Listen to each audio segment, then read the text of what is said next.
Well, thanks for coming on, man. Yeah, dude. So we are talking about the podcast earlier, and it was such like an interesting, venture to get into all this stuff. Like it's like I didn't know anything about cameras or. I pretend to know. Well, you know more than me, man. So I started just, with like literally. I just repeat everything YouTube tells me. It's fun. Yeah, I'm the same way, man. It's so fun. Like you guys started the Remnant podcast how long ago? Okay, there's been 3 iterations of our podcast. The only reason being is that, what's it called?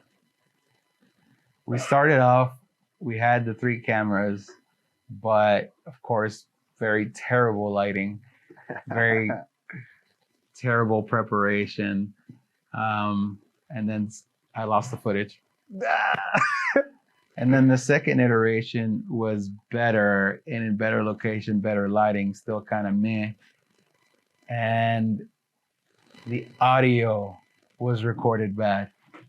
Like I felt dumb after. Like, the only reason I found out is I used that same piece of equipment on a show, and they wanted to record something, and I heard it back, and I was like, why does this sound so terrible?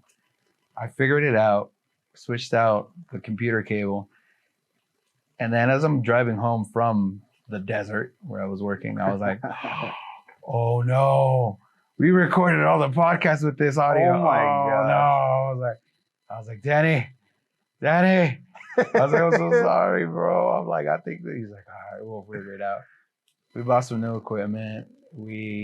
Our church graciously ended up giving us a spot to use as a studio, and then we've been using that ever since. Oh, really? That's cool. Yeah, that's awesome. And with help of support from the wives and other friends and people at church, we've been slowly figuring out how to do all this. It's fun, frustrating again. Mm-hmm. Biggest problem is like as a job, I'm a audio engineer for corporate events, and I get to travel all over the country for shows. So there's the busy season, which this summer was incredibly stupid. Like I told Danny, I'm like, all right, if we're going to do this around this time, we need to record like 6, 8 podcasts at once. I'll edit them on the road and this and that. I'm like, I won't be here for a long time. So you like to bank the episodes and yeah. And at first he was like, oh, okay. And then he realized, oh, wow, he's really not going to be here. And I really wasn't. I was in Philly, DC. I mean, what I say. Florida. Was I in Texas this time? No, Colorado twice. Not Seattle. I was in Canada. When was I in Canada? I was in Canada. No, not this summer stint, but earlier in the year, yeah. I think it was not April. And you wanted to part this side, right? Yeah. You'll see the part somewhere there. Right there. Not too short on the sides, but enough where I was just gonna give you a mohawk. That's right. So what led you to want to start this podcast? Danny. Because I tried to start one a few years ago with me and my buddies, but it was hard getting 4 people on a consistent basis. And it's just one of the many things that you learn, right? Yeah, you have to dedicate time, and it's commitment, man. Yeah, you have to dedicate time, passion, research if you're gonna do certain topics, people, invite people, and have time for them by just a lot of stuff. It is frustrating at times, because like anything. Things come in, you have variables come in and you're like, oh, great. Can't use that footage now, or this or that, or, whatever. But it's still fun at the end of the day, especially when you get people. I've had a couple of people come up to me and be like, I recently had someone at church like, hey, I heard what you said on this episode, and man, you went through a lot that I could relate to with my dad. This and this and this and that. I was actually just listening to that episode today, and I'm one of those people, man. See? Yeah. See, it's stories like that I'm like, because like anything, you have those moments. I'm like, what am I doing here? ¿Qué estoy haciendo? Señor, perdón. Like, what was going on? Like, Is but this part of your will? you know, like, is this it, or ya me hace llevar? Like, ¿qué está pasando? I'm like, but I've gotten to hear those stories, and I'm like, oh, and as I guess you could say, as an adult or becoming one, you start realizing, damn, we don't talk. Like, we don't talk as men, as humans. Like, we don't tend to share a lot of stuff. We tend to keep a lot of stuff in, I being one of them. And it's a story like this that, I mean, at least people at my current church, they don't know. They hear this and they're like, are you serious? I'm like, yeah. And it's all the same question. Can you still get him back? I'm like, nah, it's too late. I'm like, nah, I don't even care anymore. You know, I let all that go. But that's, you know, to say the least, that's a real story. It's your story. It's my story. It's a weird story. It's interesting when you run across like other believers who have a similar story, because I don't know your story, and I want to find out about that. But a little bit about me is I grew up in a Christian household. You know, my family was I got the benefit of my family receiving Christ. Mm-hmm. My older brothers didn't. So it's like I didn't know till honestly recently, like the Lord has blessed my family. Like, you know, I have two parents, I have two awesome brothers, you know, I have nieces and nephews, but when I look back now, I was like, there are some things that you guys are talking about, like your dad didn't talk to you, or other things like that. You know what I'm saying? Yeah. It's a little bit relatable. I mean, at least in certain parts, I feel like maybe people that grew up in a similar situation of, in the way I grew up in church can relate. There's other things I didn't realize other men can relate to me. I was like, oh, okay, maybe I do have a voice. It's weird because I don't think we start, at least I didn't start with that mindset of like, oh yeah, I'm gonna reach people, and you know, we're gonna talk and it's gonna be beautiful, and you know, you're realistic. Yeah, no, I'm like, all right, we're gonna do this. Let's see how this goes. No, it's a real thing, because I was telling somebody else's story. Like when I started this podcast 5 months ago, it's just like around where we started. It was like I have no intent of like being the next Joe Rogan, or like it's like I do this because I think people are interesting and I like to talk to people. Although I do take some cues from Joe Rogan. Well, yeah, he's a good orator. He's a good interviewer. Yeah. So, I mean, eat the meat, spit out the bones, man. Grab what you can, glean what you can from that guy, and put it into your own. What were we talking about? You 5 months ago. Oh, podcast. 5 months ago. Okay, so they have you know, like Spotify has the end of the rap year. Mm-hmm. I keep getting updates saying like you're in the top like 85% of people creating content. So that means like there's people who are starting podcasts but not necessarily like following through. Because I think there's like almost 8 million podcasts total. That makes sense. You know what I mean? So it's like, yeah, everybody, the idea sounds good, but when you come across like, yeah, this is actually work. You have to plan, you have to invest.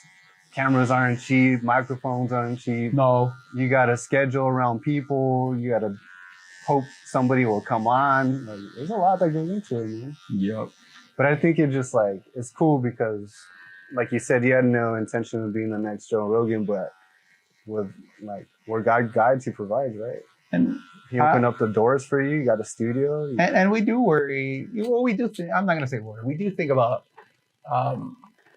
views, but it's not the like, oh my God, we got 139 in the first one. We got to keep that going. You know, that's not realistic.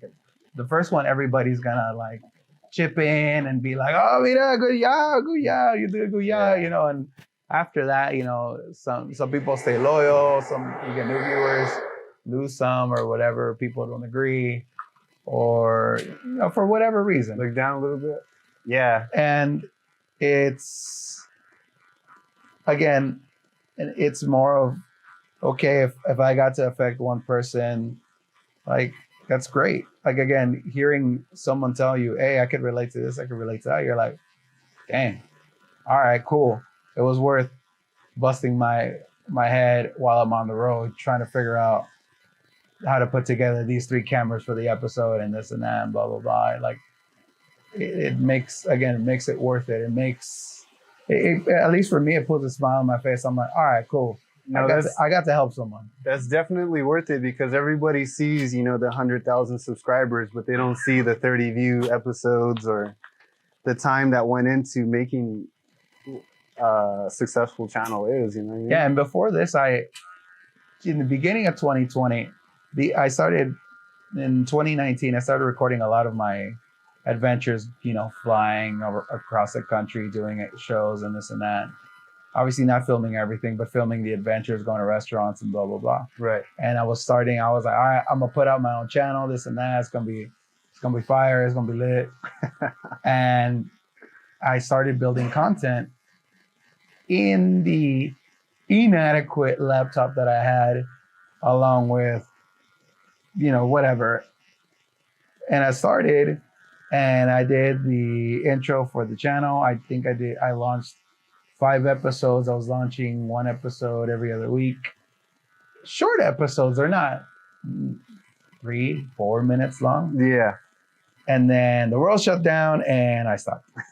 Because around that time, we all went through stuff. And at that moment, I got that little depression. I'm like, oh man, when am I going to be able to go back to work? Is there going to be work in a year, 2 years? Are we going back? Am I going to have to start, fixing dishwashers? Like, what's going on? Yeah. Hustle. Exactly. Like I started wondering what the world looked like and kind of fell in I'm not going to say depression. I'm going to say funk.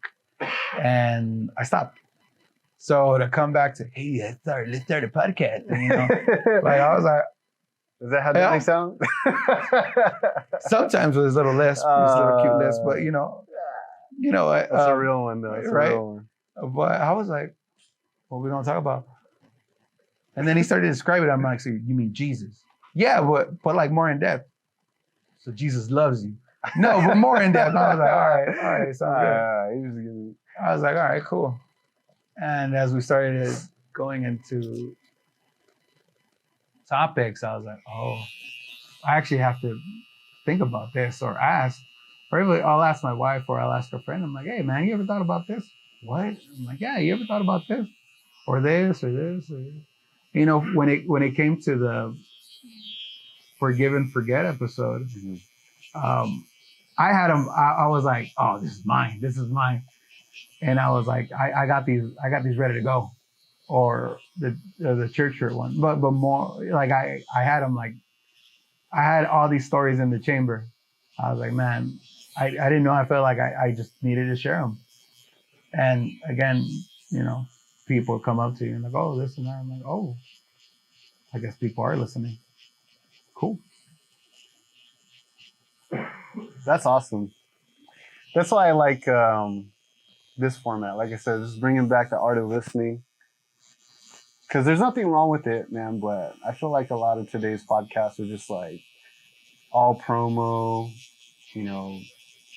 really well recorded, and that's fine. Like if that's I know this isn't sponsored by Manscaped yet.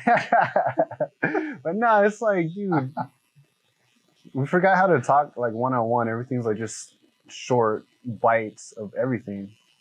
It's like it takes longer. This is one of the things that I got from Joe Rogan, but it makes sense, like to understand who somebody is, where they come from, or just reason, like Paul says, right? Like that takes time and takes depth to see where somebody's come from. You can only get a snapshot in 10 minutes if you can talk for that long. Yeah.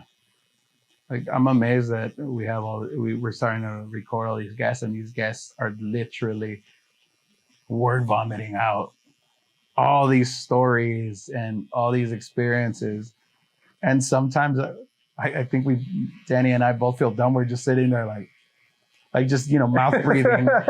Like, wow, I never knew this. And I've done certain things like that to Danny in some of the episodes where I haven't told him what I'm going to say. And then he hears it in the middle of the recording and you see him doing the same thing. Just, I'm like, oh, and it's to get that reaction. But I feel dumb doing it as we're interviewing someone. And I'm like, I'm the same way too. And I'm like, I'm sorry, you went through what? You did what? You had a what? So I'm saying, man, is the snapshot of people instead of just you think you know somebody, right?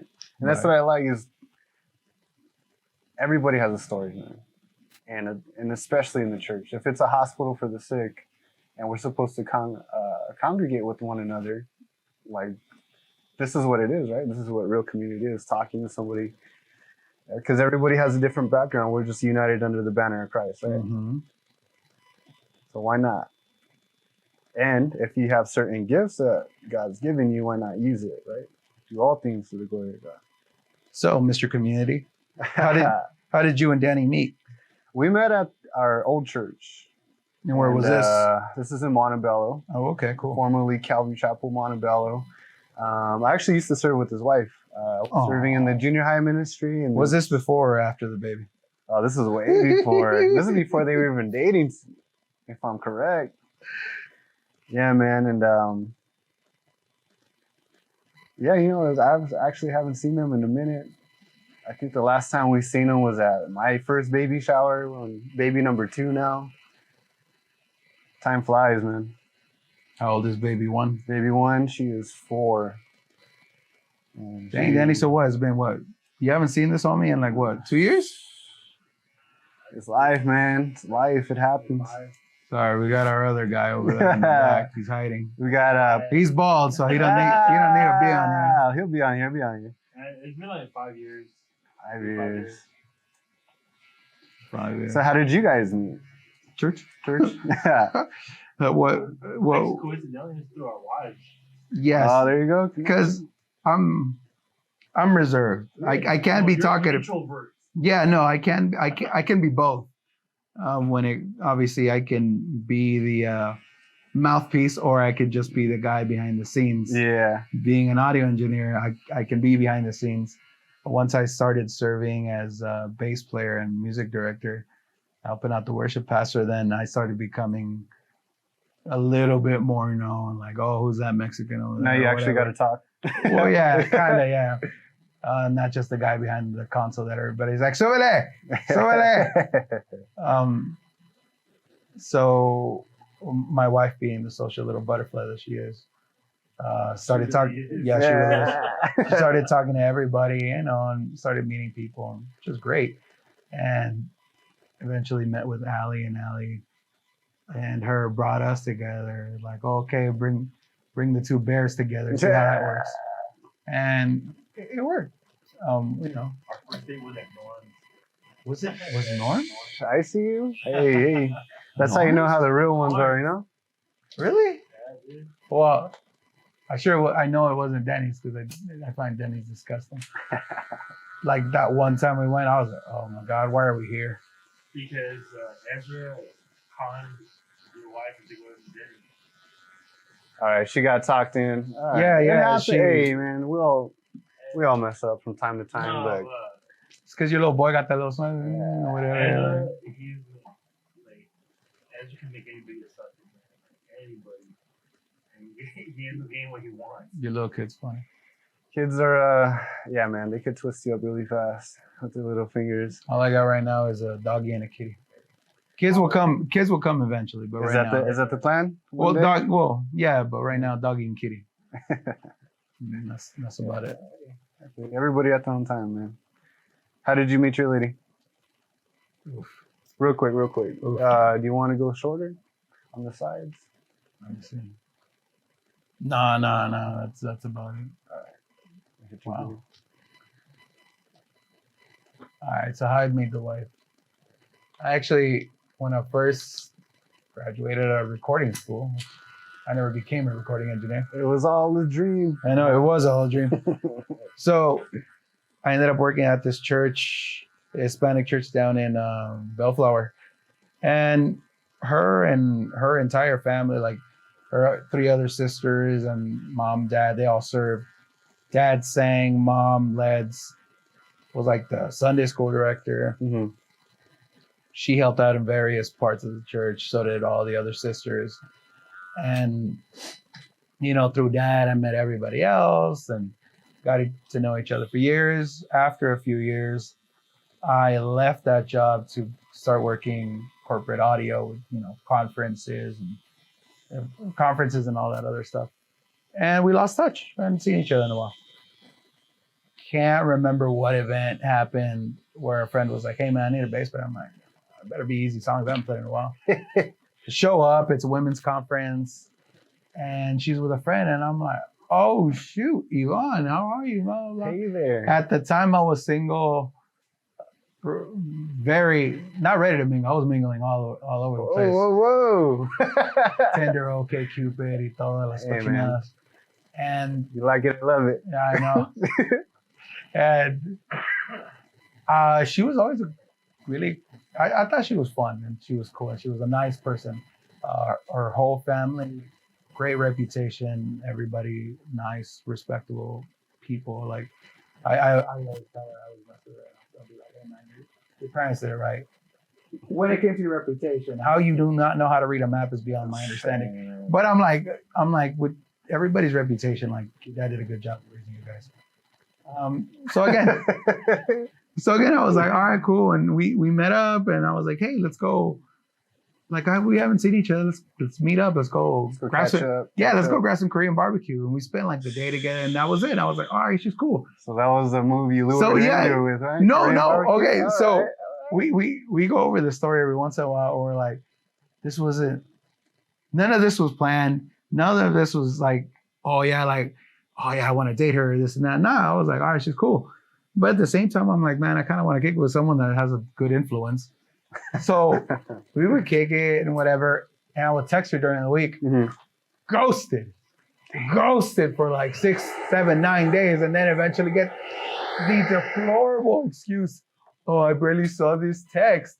I barely saw this text 9 days later. I'm like, dear Lord, either like your Metro PCS isn't paid up to date, or like, nah, I know you're lying to me. Don't That come Cricket at- Wireless is I know wilding that Cricket. right now. I'm like, hey man. I was like, come on, man. I was like, you can find your password? What happened? I was like, all right, cool. And it went on for months, and slowly we started kind of growing on each other beyond just being friends. I thought she was fun. All right, cool. listen to me, dog. I want the truth and the whole truth. What? Who was feeling who first? Here's the thing. Oh, here we go. No. We both hid it from each other. We both kept denying it to each other, to ourselves. We're denied ourselves. Yeah. Like, it was a good 9, 10 months or whatever, probably more. And I was like, my friend noticed, and he never tells me his stuff like this, but he's like, oh, you guys, you and Yvonne are kicking it. I'm like, oh yeah.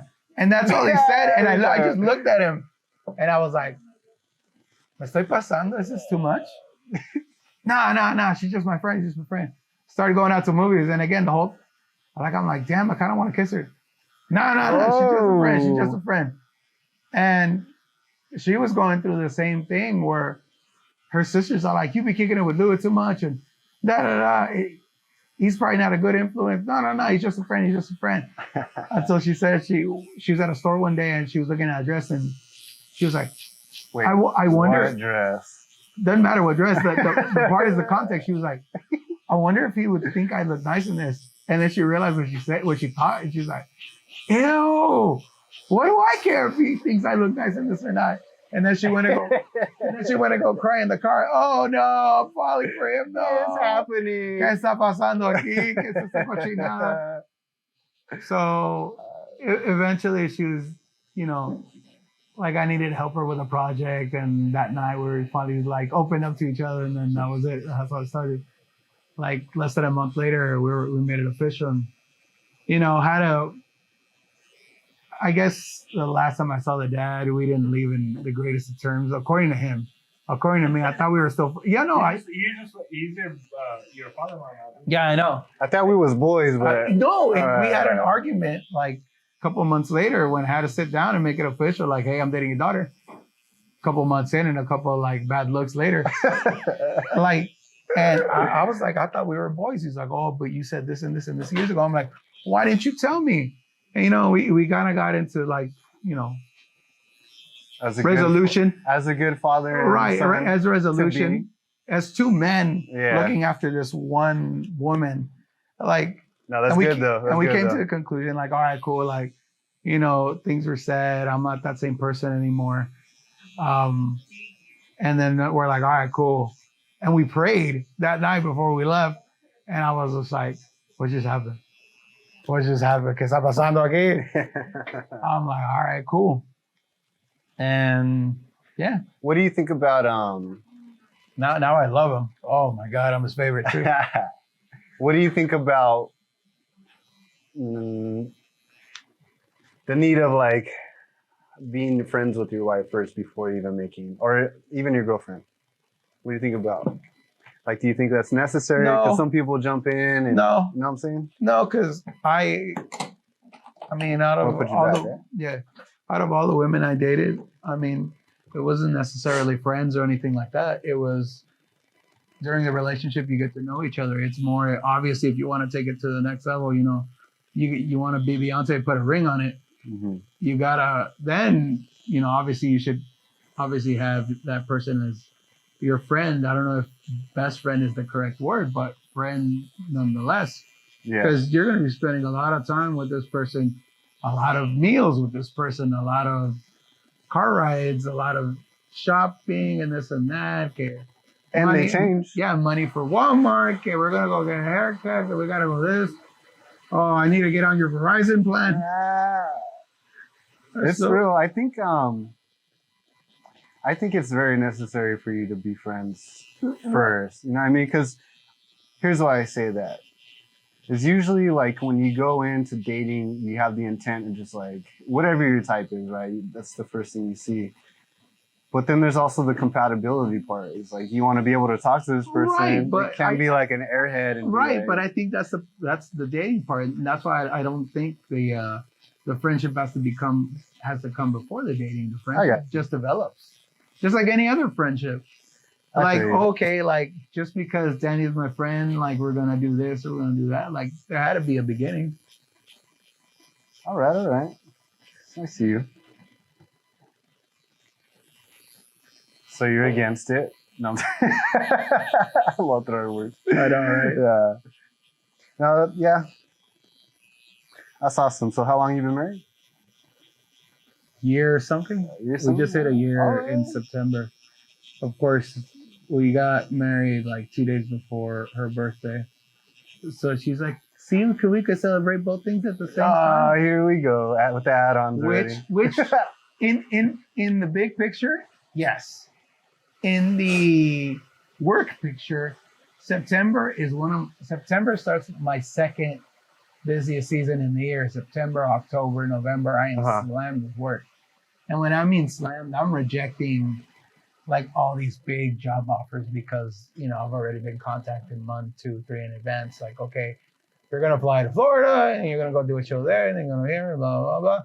So it's the whole like, okay, like I can't, no, babe, we got to go there. We got to go. I'm like, so it's, you know, Yeah. again, a compromise. It's a fun compromise. We got to go.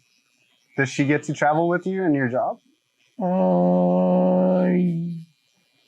Sometimes. Not really. So whenever I've been local and like, okay, you're going to be working here for 5, 7, 9 days. So you're, even though it's only what, 20, 30, 40 miles away, we got you a hotel. Okay, cool. And I think on one of the recent ones, I was staying in Santa Monica for 7 days. Mm-hmm. And on the days that she could stay, you know, because of work and this and that, it was me, her, doggy, and kitty. And it was super fun, man. Like, we took the doggy and the kitty out to the beach at night, and it was fun. Went out to eat locally, and it was great. And there's been instances, even, you know, San Diego, Carlsbad, a couple of local places where it's just easy to like, okay, I'm gonna be here for 7 days, you're gonna be here for 3. All right, enjoy the pool. Bye. And then, you know, I wake up in the morning, take a shower, get ready, go walk over to the ballroom on the other side of the hotel, come back 8, 9 hours later. All right, let's go to dinner. Easy. So how do you compensate for for traveling so much? Like, do you try to spend quality time with your lady, or do you get enough of what the So now 3 days? now I do. When we first started dating, no, I'm not gonna lie, because I spent 8 years single, so everything was me. Oh yeah, So it's kind of hard to get out of that cycle and be like we, you know. So now it's all we, and I'm having to figure out like, okay, I guess we should go to dinner. Okay, and it's not like I'm a jerk or anything. Well, most of the time, no, but I feel that though. it's just again getting used to so many years of, okay, it's gonna be just me, and I'm gonna do this, and I'm gonna spend that too. You have nobody answer to you, man. Yeah. It's just get up and go. I'm the same way. I grew up. I have 2 older brothers, but they're like 13 and 9 years older than me. So it was pretty much just me. Like, I'm the type of dude, like, I can entertain myself. I don't need a lot of people. I'm introverted too. Like, Right. So, and I think I took the role seriously and differently once we got married, right. where I'm like, okay, so I'm going to be gone a total of what? 16, 17 days. The day I land, I'll grab the Uber, I'll get home, like we'll go grab food. Sometimes I am too exhausted, so I'm like, hey, quick 30-minute nap and then we're out. But then, We like, can't okay, forget the nap, bro. yeah, no, it's necessary. I'm like, all right, now we'll go to a steakhouse. So we'll go do this, so we'll go do that. And just go from there, like, all right, let's let's do something this, or in the time that I have in between, like the next gig or whatever. All right, let's go watch a game. Let's go see the Dodgers. Let's go steakhouse. Let's go, aside from serving at church, just something else to do, or let's go see if Wakanda will live forever, stuff like that. Still haven't seen that movie, dude. Interesting. Is it? I feel like a lot of these movies these days are, but that's cool. And you guys serve together at church, or you serve in different ministries? So right now she's serving as she's transitioning into.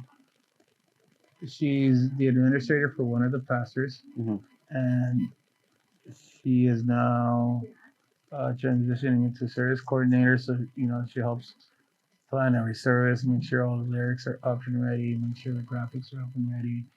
Pastor has her notes, all the microphones get tested, so she's on top of a lot of people, just to make sure that once the service starts and the Holy Spirit starts flowing, that there is a minimal amount of oopsies. The order's there. Exactly. There's a minimal amount of oopsies, and all of a sudden, if God takes over the service in a tremendous way and everybody's feeling it, and all of a sudden, things are changing on the moment that, the people around her and their serving can also, be directed correctly. So, hey, pastor's about to go for this or that or blah, blah, blah, or this is too loud or blah, blah, blah, communicating with everybody.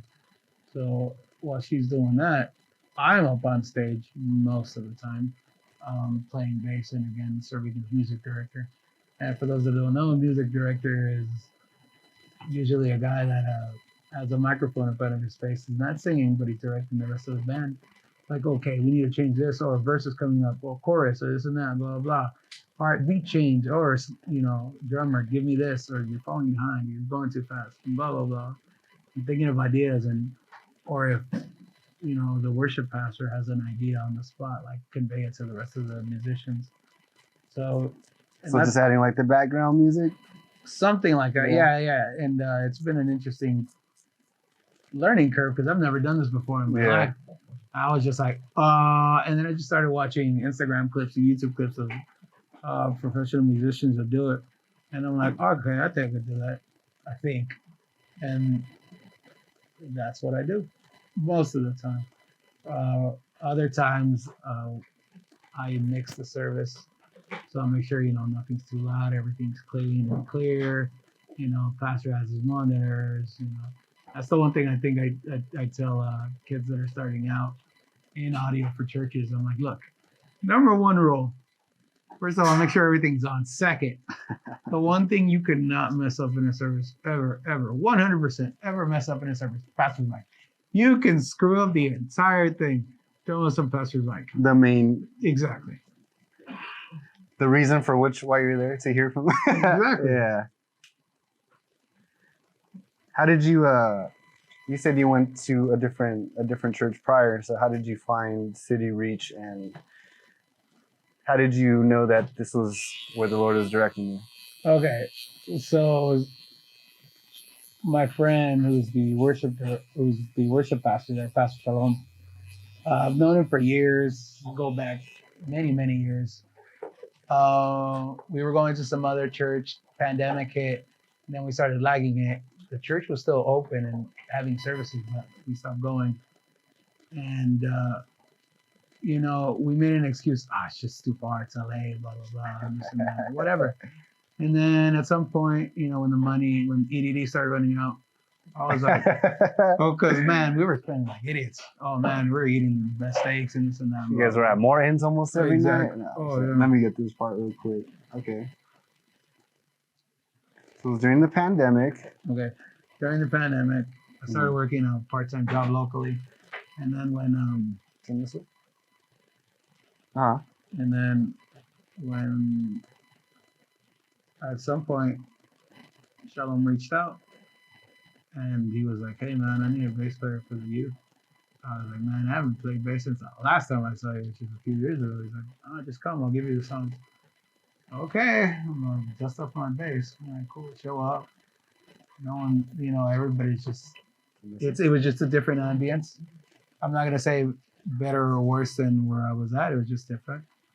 And I was like, "Ooh, I like this place. It's 10 minutes away. So what excuse do I have?" And I started going. First youth service, then another, then another, and then I was like, "Ooh, I should go on a Sunday." And in accordance to Christian beliefs, we did everything backwards. And me and Yvonne started living together first. Mm-hmm. And of course, whether we're married or not, I'm still responsible for her spiritually. So I was like, we should go to church. I don't want to go to church. No, because she was church hurt. Very understandably, when you're in a moment like that, you don't want to go. Definitely. Sometimes we use other excuses, but in that moment, she didn't want to go. I was like, all right, cool. I was like, no, then come just watch me play bass. Fine. So we go, and then we started going on Sundays, and she liked it, and God spoke to her heart. God spoke about both of us. And then I remember making the decision. I'm like, look, 10 minutes away. What's the excuse now? What is the excuse now? And we know people there. What's the excuse? He's like, there's no excuse. I'm like, all right, this is home. And as from pandemic to now, everything's changed. Not just in, obviously culture or our lives, but in the way that God's moving at church. So, we're experiencing what many could call revival, and it's been a beautiful thing. So now we're like, oh no, this is really home. Do you guys feel like you found that fire again? Okay. Growing up, and I don't know if I've stated this in my podcast, but I've told a couple of people like, the only time I felt like there was revival at church was when the special preacher was coming in for those 2-3 days, or we were having campañas or events or something at church. And that was the only time, we really felt God or in the spirit, move, and there was that fire, Now it's like it's every day. And it's not something you can, I want to say I can get used to, but it's something I look forward to every time I go to church. And let me clarify that. I don't mean jumping up and down and, falling in the spirit. What I mean is like you have that want, that desire to follow God, to go and hang out with other people who are like-minded, and to be in the Word yourself. Do the work, because there's a lot of people who go to churches and they just go just to go because for whatever reason, right? Yeah, that was me. Yeah, that was me too. So I know exactly what you're talking about. Now I'm at the point in my life I'm like, well, alcohol is disgusting. Well, I don't want to do this anymore. Well, I don't want to swear anymore. Ya valió. I'm like, I'm gonna try. I don't want to like go to this place. I don't want to hang. not necessarily with certain friends or this and that, but now I just don't want to go here, there, Not because I can't. It's because Because I don't want to anymore. Like the desire or like that pending. It's 5 o'clock. All right, traffic. What bar am I going to? Yeah. Or dang, does that place have my beer? Or this and oh, I wonder if there's enough alcohol at the house or this and that. Or hey, we're or having those. So now it's now a different way of thinking. Exactly. Now I'm like, all right, what? Like when we used to travel, when I used to travel back then, it was like, all right, we're gonna go have this alcohol at this bar and this and that, in this city and blah blah. Now it's more like, oh man, I heard there's a really good ramen spot in this place in Canada, or like, oh, we're gonna eat, this. Now I go every time we travel, we just find these incredible meals, and that to me is the exciting part of like after work, not getting plastered, wondering if I'm gonna have a hangover the next morning. Yeah. While I'm sitting there like listening to a microphone. Trying to keep it together, exactly. Hating life. Exactly. Well, man, thanks for your time. Oh, no. Appreciate the conversation, brother. Thank you for the complimentary haircut.